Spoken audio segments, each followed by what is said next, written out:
Hey guys, this is David here. Just wanted to give you another update.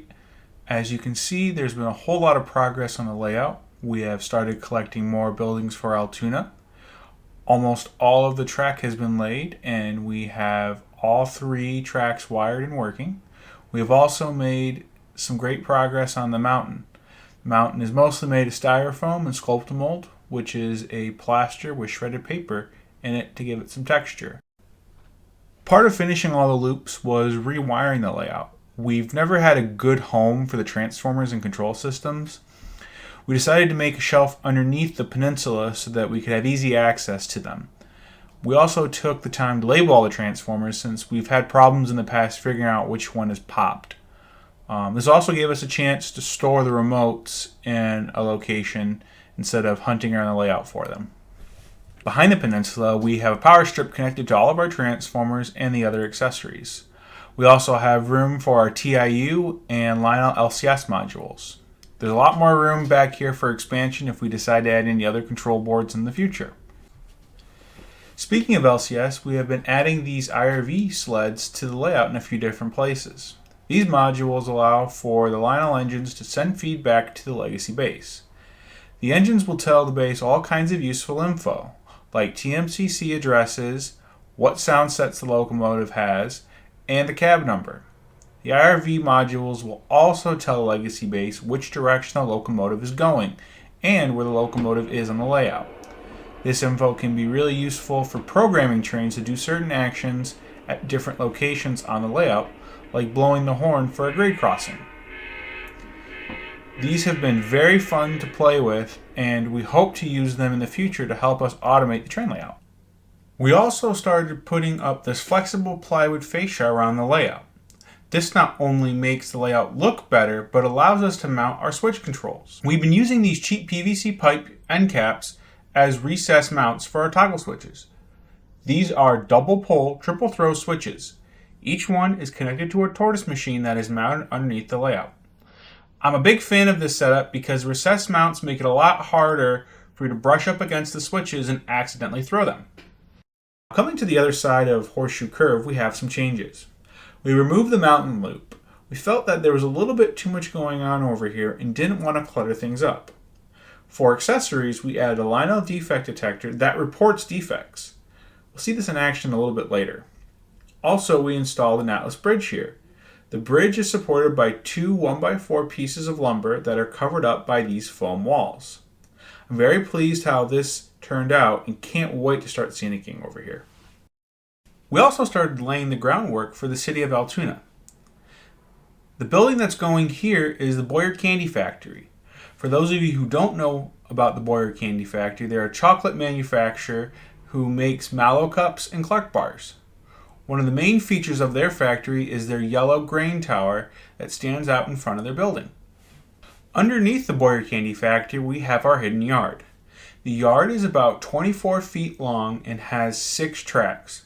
This allows us to store a few trains underneath the layout that can be pulled out when we want to run something different. To control this yard, we have a control board that is run by a Raspberry Pi computer. The reason that we're doing this is so that we don't have to remember a complex series of switch throws in order to change different tracks.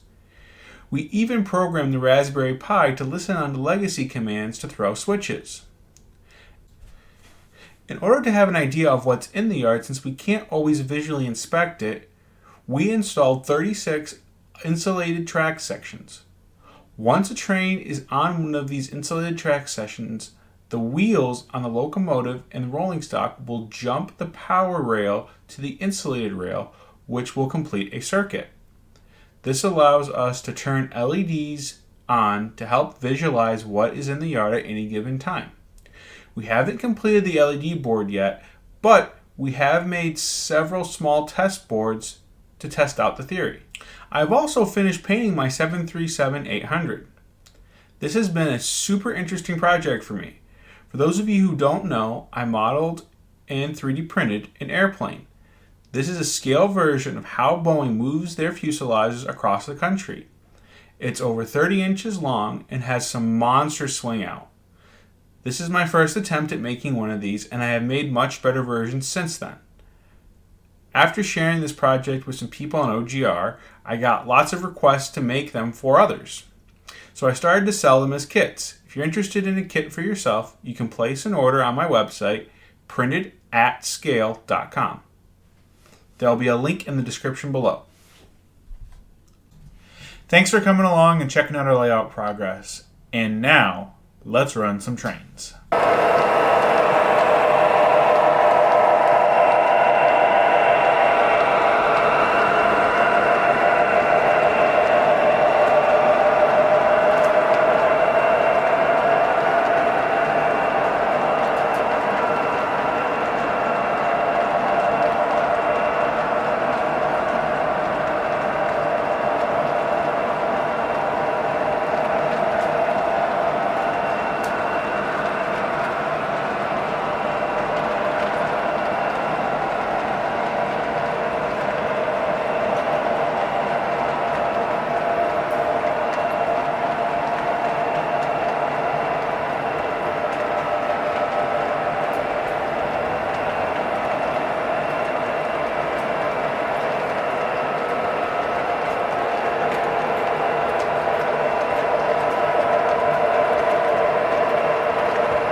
chair next.